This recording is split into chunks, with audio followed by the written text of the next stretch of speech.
Hi friends, welcome to mech world. మనం first క్లాస్లో strength of materials గురించి introduction చూసాం కదా. ఆ ఇంట్రడక్షన్లో ఏం చూసాం?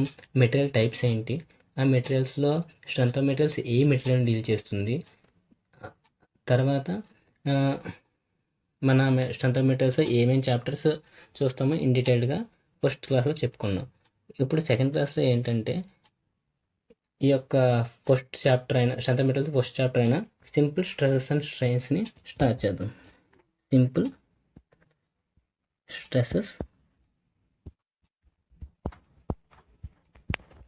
అండ్ స్ట్రెయిన్స్ ని స్టార్ట్ చేద్దాం. అసలు సింపుల్ స్ట్రెసెస్ అండ్ స్ట్రెయిన్స్లో మనం ఈ యొక్క క్లాస్లో చెప్పుకునే ఫస్ట్ టాపిక్ ఏంటంటే ప్రాపర్టీస్ ఆఫ్ మెటీరియల్స్. ప్రాపర్టీస్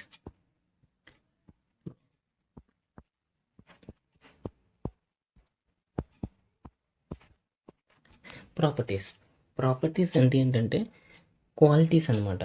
ఒక పర్సన్ ఉన్నాడంటే ఒక పర్సన్ని మనం వేరే వ్యక్తికి ఫలానా వ్యక్తి అని చెప్పాలంటే ఫలానా క్వాలిటీస్ని డిస్క్రైబ్ చేస్తాం. ఫర్ ఎగ్జాంపుల్ హిజ్ నేమ్, తన హైట్ అండ్ తన కలర్, అలాగే తన లోడ్ క్యారింగ్ కెపాసిటీ, తన పర్సనాలిటీ అని సమ్ క్వాలిటీస్ని రిప్రజెంట్ చేస్తూ ఆ పర్సన్ ఇంట్రడ్యూస్ చేస్తాం వేరే పర్సన్కి.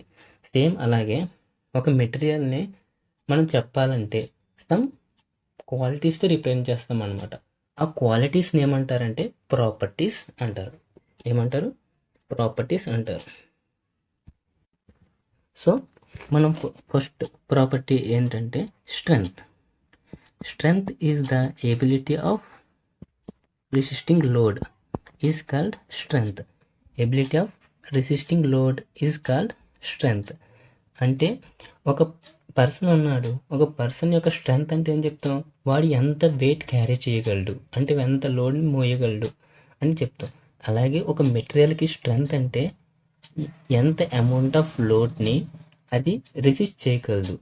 అంటే for example take 1 bar example. Apply load on both sides. Tensile load tensile load అనేది బోత్ సైడ్స్ అప్లై చేసినప్పుడు ఆ మెటీరియల్ ఎంత లోడ్ వరకు రెసిస్ట్ చేయగలదు వితౌట్ ఫెయిల్యూర్ అవ్వకుండా ఎంత లోడ్ని విత్స్టాండ్ చేయగలదో ఆ లోడ్ దాని యొక్క స్ట్రెంగ్త్ అనమాట. ఆ మెటీరియల్ యొక్క స్ట్రెంగ్త్ అంటే ఇప్పుడు పి అనే load apply for example P అనేది 100 న్యూటన్స్ అప్లై చేసాం. ఆ లోడ్ అనేది పి అనేది ఇంక్రీజ్ చేసుకుంటా సర్టెన్ 1000 న్యూటన్స్ అప్లై చేసినప్పుడు ఈ మెటీరియల్ విల్ బ్రేక్ అయిందంటే దాని యొక్క స్ట్రెంగ్త్ అంతా 1000 newtons. So the strength represents the ability to resist the ability of the material to resist the load will represent in the form of strength. Okay guys, second property, elasticity. Okay, elasticity means it is the ability of the material to regain its original shape when the external force is removed. It means consider a body. Body consider చేసి అందులో P అని force apply చేసాం. Apply చేసినప్పుడు ఏమవుతుంది? Then the body will deform. ఎలా deform అవుతుంది? Certain position అని change అవుతుంది కదా. ఈ విధంగా పొజిషన్ అని చేంజ్ అవుతుంది. అంటే సమ్ డిఫార్మేషన్ డెల్టా ఎల్ అనేది వచ్చింది due to application of load delta L. When the removal of load, ఈ యొక్క ఎక్స్టర్నల్ లోడ్ అనేది రిమూవ్ చేసినప్పుడు ఏమవుతుందంటే the material will regain into its original shape. Then that property is called elasticity. So elasticity means it is the ability of the material to regain its original shape when external force is removed. Then third property is plasticity.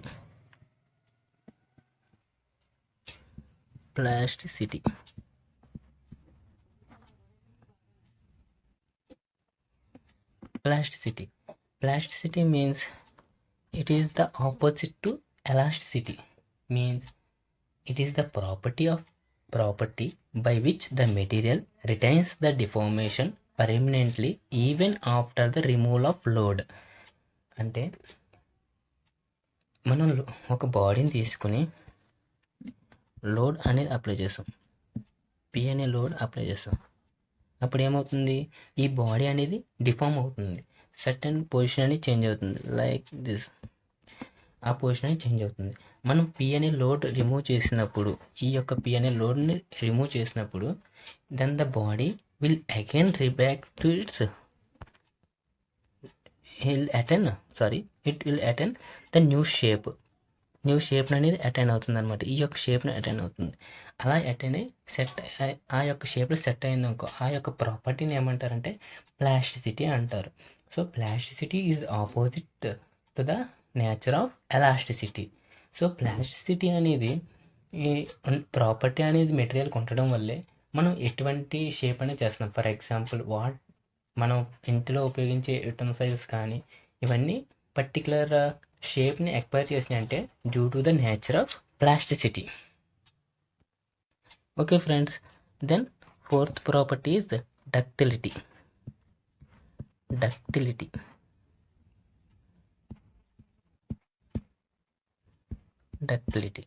Ductility means it is the ability of the material deformed plastically. Remember the word plastically under tensile load. Tensile load దగ్గర ఒక మెటీరియల్కి tensile load అనేది P అనే tensile load apply చేసినప్పుడు అది ప్లాస్టికల్గా deform అయితే ఆ మెటీరియల్ని ఏమంటారంటే ఆ యొక్క ప్రాపర్టీని ఏమంటారంటే డక్టిలిటీ అంటారు. అదే మెటీరియల్లో డిఫార్మ్ అవ్వలేదనుకో దాన్ని బ్రిటిల్ మెటీరియల్ అంటారు. సో ఏదైనా ఒక మెటీరియల్ తీసుకుని ఆ మెటీరియల్ మీద టెన్సైల్ లోడ్ అప్లై చేయాలి. వాటిలో ఏ లోడ్ అప్లై చేయాలి? టెన్సైల్ లోడ్ పి అనేది అప్లై చేసినప్పుడు ఆ మెటీరియల్ డిఫార్మ్ అయితే then the material will be called as ductile material. Ductile మెటీరియల్కి ఆపోజిట్ ప్రాపర్టీ ఏంటి? డక్టైల్ ప్రాపర్టీకి opposite property malleability. Malleability means it is the ability of material to be deformed plastically under compressive load. It is plastically deformed under compressive load. Ductility అంటే under tensile loading, malleability అంటే under compressive loading. Compressive loading means opposite to the nature of tensile loading, means the arrows are inwards direction, means the body is said to be in compression. So ఒక body మీద compressive force act అయినప్పుడు అది ప్లాస్టికల్గా deform అయితే ఆ material ఏమంటారు? malleability. ఆ యొక్క మెటీరియల్కి ఏ property ఉన్నట్టు? malleability ఉన్నట్టు అనమాట. ఏం ప్రాపర్టీ ఉన్నట్టు? malleability ఉన్నట్టు. ఫర్ ఎగ్జాంపుల్ మనం రోటీ చేసుకుంటాం, ఆ రోటీ యొక్క పిండికి ఏ ప్రాపర్టీ ఉంది? malleability ప్రాపర్టీ ఉంది. అందుకే అది అంత థిన్ లేయర్ కింద మనకి షీట్ కింద వస్తుంది. సో మనకి malleabilityకి బెస్ట్ ఎగ్జాంపుల్ ఏంటంటే ప్లేట్. అన్ని plates and sheets are manufactured due to its property malleability property ఉండడం వల్లే మనం అలా షీట్ కింద తయారు చేయగలుగుతున్నాం. అదే మనం వైర్స్ కదా అవన్నీ ఏంటంటే డ్యూ టు టెన్సైల్ లోడింగ్ వల్ల వచ్చినాయి కాబట్టి అవి డక్టైల్ మెటీరియల్స్. సో మన ఇంట్లో వాడే కరెంట్ వైర్స్ కానీ ఏవైనా సరే వాటికి డక్టైల్ నేచర్ ఉంటుంది. అదే ప్లేట్స్, షీట్స్ వాటికి ఉండేది ప్రాపర్టీ ఏంటంటే malleability. Next sixth property is brittleness.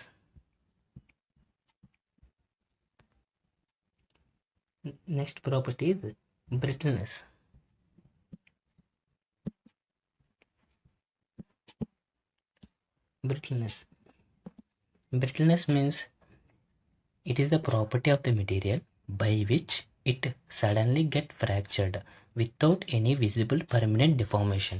It means మనం ఒక మెటీరియల్, ఒక బాడీ తీసుకుని ఫోర్స్ పి అనే ఫోర్స్ అప్లై చేసాం.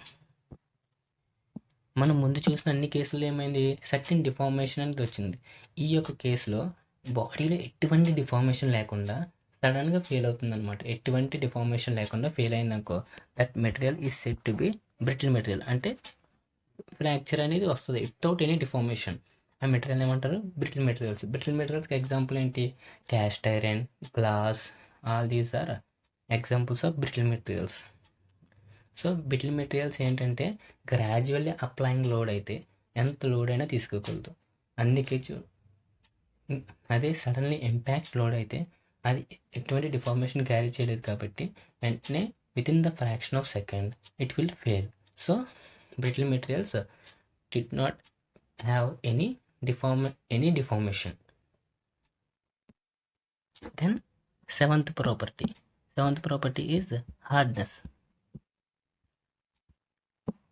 Hardness of the material. Hardness of the material means it is the property by which a material resists scratchings, abrasion, machining, cutting, indentation and penetration.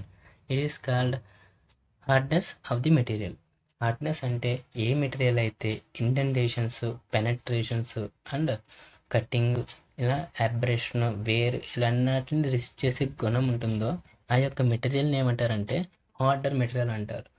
మీకు తెలిసిన harder material ఏంటి? Best example of harder material is diamond. డైమండ్కి wear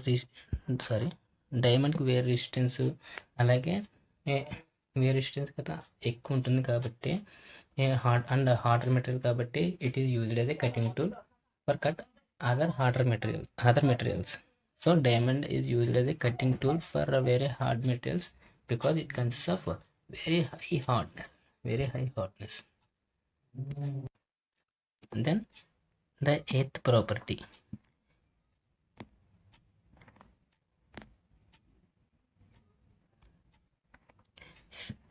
is creep. Creep means the slow and progressive deformation under constant stress is called creep. Creep means slow and progressive deformation under constant stress. క్రీప్కి best example ఏంటంటే current wires. మనం main లైన్స్లో ఉండే current wires చూడు, ఇనీషియల్గా మనం current wires place చేసేటప్పుడు new కండిషన్లో అవి స్ట్రైట్గా ఉంటాయి. But the days are going on, some years there will be sagging will be there. అంటే ఫస్ట్ మనం ఇనీషియల్గా స్ట్రైట్గా ప్లేస్ చేస్తాం, బట్ కొన్ని ఇయర్స్కి ఏమవుతుంది, అది ఈ విధంగా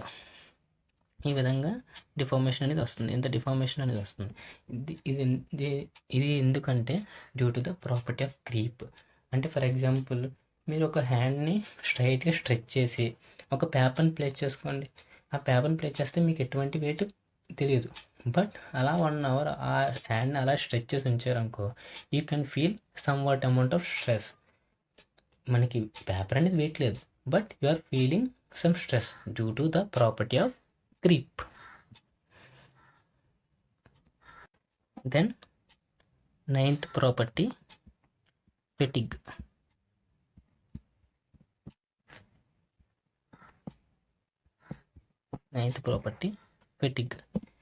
Fatigue means it is the failure of material under repeated and cyclic reversal low stresses. ఈ యొక్క ఫెటిగ్ గురించి మనం ఎప్పుడు చెప్పుకునే కన్నా సమ్ క్లాసెస్ అంటే సమ్ టార్షన్ ఆ యొక్క చాప్టర్స్ అయిన తర్వాత ఇన్ డీటెయిల్డ్గా అసలు ఫెటిగ్ అనేది ఏంటో ఇన్ డీటెయిల్డ్గా చెప్తాను అనమాట. ఓకే, సో మనం ఇప్పటిదాకా చూసిన ప్రాపర్టీస్ ఏంటి? Strength, elasticity, ductility, malleability, brittleness, hardness, creep and fatigue. These are the very very important properties of materials. ఈ యొక్క ప్రాపర్టీస్ డెఫినేషన్స్ మనం ఈసెట్ ఎగ్జామ్స్లోను సమ్ జేఈ ఎగ్జామ్స్లోను కూడా ఈ యొక్క ప్రాపర్టీస్ని బేస్ చేసుకుని సమ్ బిట్స్ అడిగిన సందర్భాలు కూడా ఉన్నాయి. సో ఈ యొక్క ప్రాపర్టీస్ మీద క్లియర్ ఐడియా అనేది ఉండండి. ఎలా అడుగుతారంటే docs is the by which property the material will have slow and progressive deformation. Options: fatigue, creep, strength, hardness, అలా ప్రాపర్టీస్ ఇస్తారు. You can go for creep. Okay friends, మీకు అర్థమైంది కదా. ఇప్పుడు మీ యొక్క బుక్స్ తీసుకుని ప్రాపర్టీస్ని ఇన్ డీటెయిల్గా ఒకసారి స్టడీ చేస్తే మీకు క్లియర్ ఐడియా అనేది వస్తుంది. Okay, thank you.